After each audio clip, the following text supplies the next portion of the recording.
Broadcasting live from the Newsmax studio in New York City. A fusion of politics, commentary, entertainment, and sports. Steve and his team bring you the latest news and opinion now. Here is Steve Malzberg. All right, folks, the world's falling apart. The Supreme Court had two major unanimous decisions, and the lawsuit against the president is going forward. But the news you all want to hear is, what did the U.S. do with Germany in soccer, and did they advance to the next round? The U.S. did one of these. They backed up. They backed in to the next round of the World Cup because they lost to Germany by a score of 1-0. I refuse to say nil. They lost 1-0, and somehow they still got in. Of course, Germany got in as well. Had they tied, they both would have gotten in. And as it turns out, Germany beat the U.S. 1-0, and they both get in. So that's your update on the soccer. See ya. Bye. No, kidding. Lots to talk about, ladies and gentlemen. The Supreme Court. Remember, the president made 3 NLRB appointments during a recess, Senate recess, or he claimed the Senate was in recess. They were recess appointments. All along, the Senate said, we're not in recess. Lower court said, the president, no, you're wrong. Today, the Supreme Court unanimously said that the president was wrong. 9-0 that the president abused his recess appointment powers when he tried an illegal maneuver to circumvent the Senate and install his nominees in key positions. In this case, we're talking about the NLRB. We also have another ruling, 9-0. This doesn't affect the president, although I'm sure he's not happy about it. And this was a Massachusetts law which required a 35-foot buffer around abortion clinics so that protesters had to stay back at least 35 feet. Freedom of speech an issue here. Unconstitutional. 9-0, ladies and gentlemen. And then something else we'll talk about in just a second with our guest, Tom DeLay, and that is that emails have reportedly revealed that Lois Lerner was seeking the IRS to investigate, or urging the IRS to investigate, a sitting U.S. senator. We'll talk about all of this right now, but first, before we get to Tom DeLay, I want us all to watch this. There are far more important things that you guys have to be addressing than filing lawsuits past each other.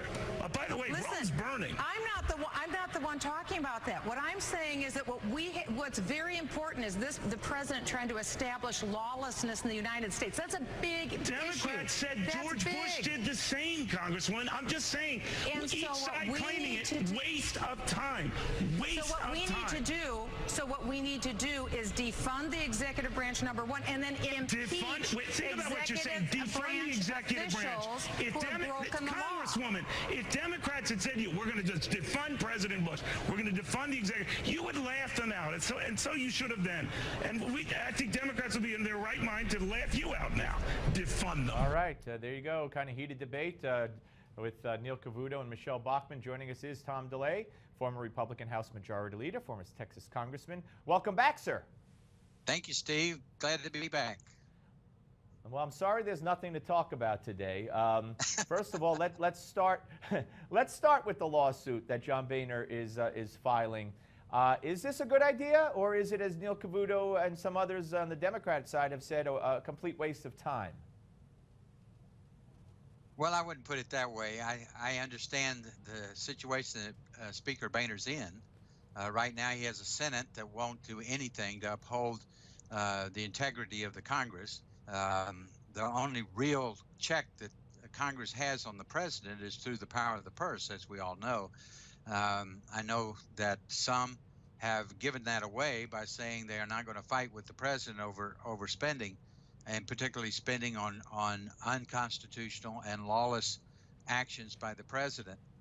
So Boehner's reaching for anything that he can. I am really reluctant to go to the courts and put them into the position, 9 unelected for life people, putting them in the position to decide the separation of powers between the Congress and the executive branch.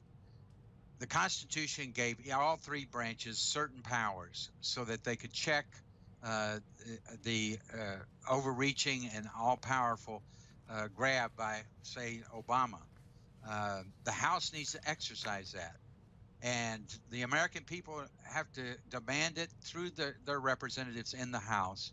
The House passed a bill out of appropriations just yesterday that cut $340 million out of the IRS, which was a signal to the IRS to get your act together, and letting the executive branch know that you can't abuse power and go after your enemies by using the IRS. So they are doing some things, but I've criticized the left to going to the courts to legislate. I really don't feel comfortable going to the courts to make a decision between a dispute between the executive branch and the Congress. And besides, Obama will be out of office by the time this is decided. Right now, Right. the House needs to say, no to Obama, defund his lawlessness, and if people like Holder don't uphold the law, start impeaching people. I agree with I agree with Michelle Bachmann. Okay, now just one other example here. The new presidential spokesman, Josh Earnest, said that the White House, he says, we're not just going to sit around and wait for Congress to write laws talking about immigration. So they're not doing it in an underhanded way or behind closed doors, as the president has said over and over and over. If Congress won't act, I will. I have a pen. And here we go again. And there are reports today that he's meeting with Homeland Security, and he's going to issue some kind of executive order on immigration. But Steve, they know, and they are empowered because Harry Reid and his Democrat Senate can support what they're doing by stopping the House from defunding what they're doing. So this election that's coming up in just a few months is extremely important. If the American people want to stop this president, then they've got to give the Republicans the Senate. That's all. That's the only way that we can stop him. Once we get the Senate and you have the House, and you give them a little backbone, willing to shut down the government, then they can do what we did to Bill Clinton back in 1995. We just said no. He shut down the government, and we got what we wanted in the end. We got spending cuts. We eliminated over 100 agencies in that 1 year after it was all over. So we need the Senate. If the people want to shut this president down, you got to give them the Senate.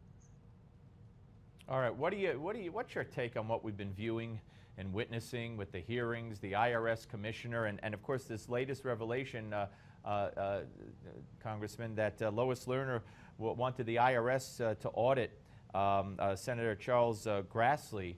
How out of control is this agency? Well, I got to tell you, Steve, when in the articles of impeachment of Richard Nixon, there was one of the articles was abuse of power by using the IRS against his political enemies.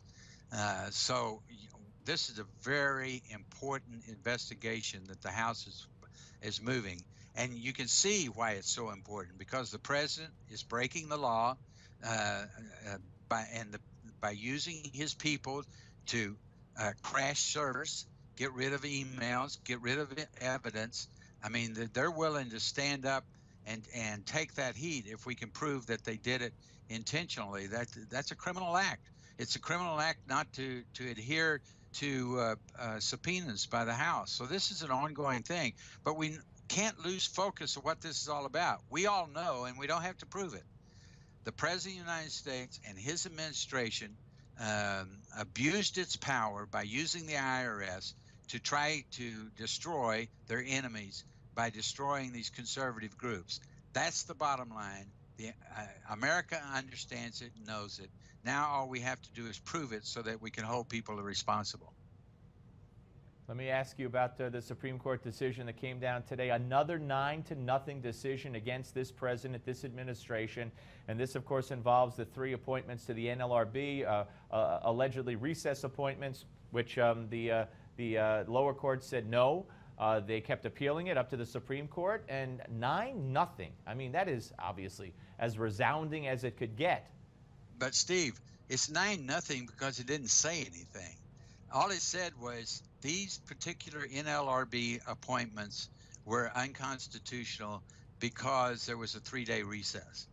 Where the rest, if you read the rest of the ruling, it says as long as the president, as long as the Senate or the Congress doesn't raise hell because the president does something unconstitutional, he can do unconstitutional things. That's why I'm very reluctant about suing the president, this lawsuit brought by the House of Representatives.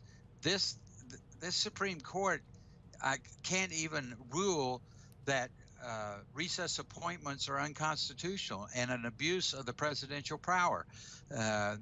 All they did was take this narrow thing and say that can't happen, but as long you can continue to do these recess appointments, even though they're unconstitutional, as long as Congress doesn't raise hell about it. I mean, what kind of ruling is that? No, but I mean, that wasn't the issue. I didn't think the issue was recess appointments in general. Wasn't the question just these specific ones? And haven't other presidents had recess appointments? Yeah, unconstitutional. The Constitution is very specific. The Constitution says that the president has the power to appoint, but the Senate has the power to confirm. And the presidents, Republican and Democrats in the past, have abused their power and have violated the Constitution by these recess appointments, and they figured a way around it, and Congress allowed them to do it without stopping them, and now the Supreme Court is saying, go ahead and keep doing it, as long as the Senate doesn't stop you. Congressman, always great to talk to you, sir. Thank you so much. My pleasure, Steve. Congressman Tom DeLay, former congressman, former majority leader of the House. We're coming back with the Malzberg panel right here on the Steve Malzberg Show on Newsmax TV.